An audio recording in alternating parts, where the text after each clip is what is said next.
Menurut Encik Mok Sun Sang, definisi insan yang seimbang ialah insan yang berilmu pengetahuan, berakhlak mulia, mempunyai kepercayaan dan keyakinan yang teguh kepada Tuhan, mempunyai fikiran dan jiwa yang tenteram serta mempunyai tubuh badan yang sihat dan cergas.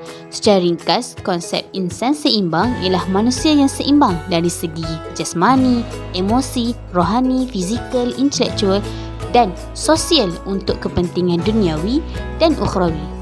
Namun, pada era globalisasi kini, terdapat banyak isu-isu yang memaparkan kesan buruk kepada manusia akibat gagal menerapkan konsep insan seimbang dalam diri setiap individu.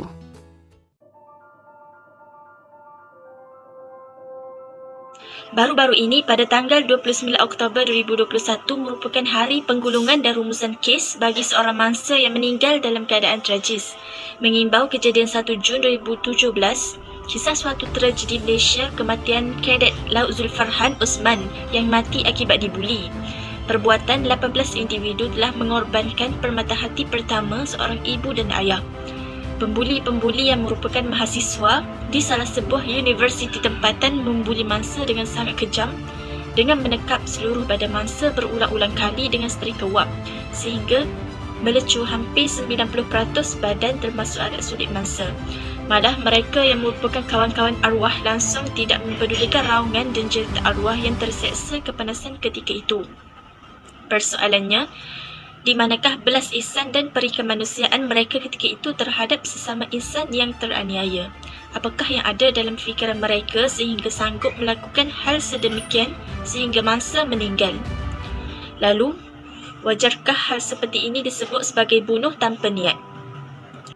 Hakim Mahkamah Tinggi Datuk Azman Abdullah berkata, insiden menyayat hati ini berkemungkinan boleh berlaku terhadap semua orang, namun cara individu yang mengawalnya mampu merubah segalanya. Katanya lagi, perkara sebegitu sebenarnya boleh dielakkan dan tidak terjerumus kepada tindakan yang tidak mendatangkan faedah kepada sesiapa seperti yang dilakukan tertuduh. Terkata bapa arwah, pesanan saya kepada masyarakat di luar sana, jangan jadi pembuli. Perbuatan itu menyebabkan saya kehilangan anak sulung yang menjadi harapan, idola dan teladan kepada adik-adik. Kes seperti ini tidak patut berlaku, lebih-lebih lagi di kalangan mahasiswa. Jika hal sebegini tidak berlaku, mangsa dan tertuduh telah menjadi pegawai tentera yang akan memberi manfaat buat keluarga, bangsa dan negara.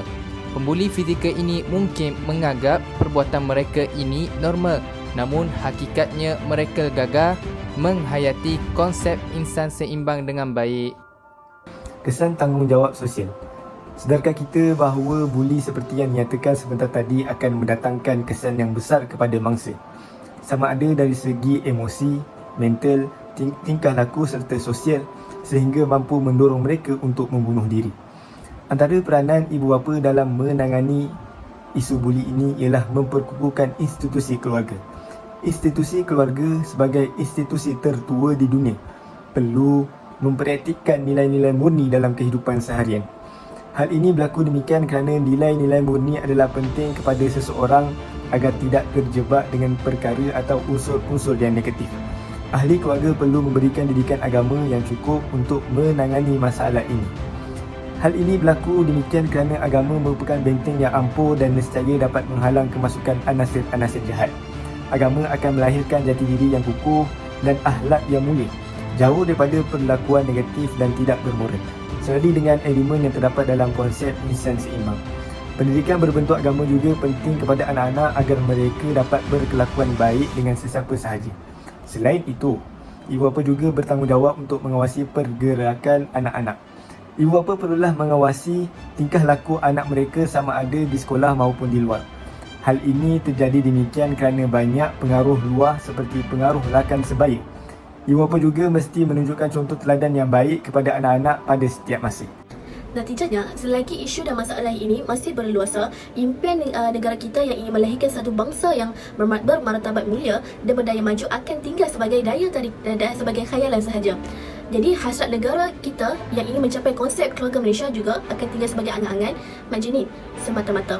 Hal ini kerana para pelajar merupakan aset negara yang penting dan akan menerajui negara ini pada masa depan. Bab kata peribahasa Melayu, pemuda harapan bangsa, pemudi tiang negara. Oleh itu, semua pihak haruslah sehiri semudik dan sehati sejiwa dalam usaha menangani masalah kes buli serta selari dalam mencapai ciri-ciri konsep insan yang seimbang ini, walaupun kita terpaksa mengharungi liku-liku yang penuh dengan onak duri ini. Jadi semoga berkat daya usaha yang gigih kita dapat melahirkan generasi muda yang dapat menjulang nama negara dan mengangkat martabat bangsa di persada dunia. Jadi dari segi cabaran-cabaran dalam mengharungi kes buli ini adalah, pada pendapat saya, sekolah mengalami kurang peruntukan untuk membeli dan memasang kamera litar tertutup iaitu CCTV di setiap bangunan sekolah. Hal ini kerana untuk memasang CCTV melibatkan kos yang tinggi selain menjadi isu kerana tiada privasi. Sebagai contoh, di Tandas adalah tempat yang paling popular untuk pelajar membuli kerana tiada CCTV yang akan dipasang di sana disebabkan oleh hak privasi.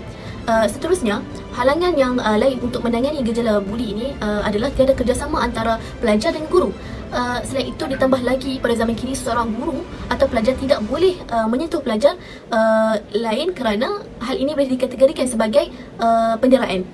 Justru perkara ini merupakan salah satu cabaran yang dihadapi oleh guru pada masa kini untuk memberi hukuman yang setimpal kepada mereka yang bermasalah seperti hukuman ke atas pembuli. Kesimpulannya, fenomena buli dalam pandangan Islam adalah merupakan perkara yang bertentangan dengan ajaran Islam yang benar-benar menjaga dan memelihara karamah insaniah, iaitu kemuliaan insan. Selain itu, gejala buli ini perlu ditangani kerana ia merugikan negara yang sentiasa bergantung harap kepada kualiti sumber manusia untuk maju. Kita tidak mahu melahirkan generasi muda yang kejam dan suka menindas orang lain untuk kepentingan dirinya sendiri. Tingkah laku buli dapat dilihat memberi kesan negatif kepada fizikal, psikologi dan emosi masa pada jangka pendek dan panjang. Di dalam Islam, kesemua perbuatan manusia sama ada baik atau jahat akan dikira oleh Allah Subhanahu Wa Taala di akhirat bertujuan memberi keadilan kepada semua manusia. Malah, hal ini sangat berkait dengan konsep insan seimbang yang sangat mementingkan keharmonian dan kesejahteraan sesama manusia.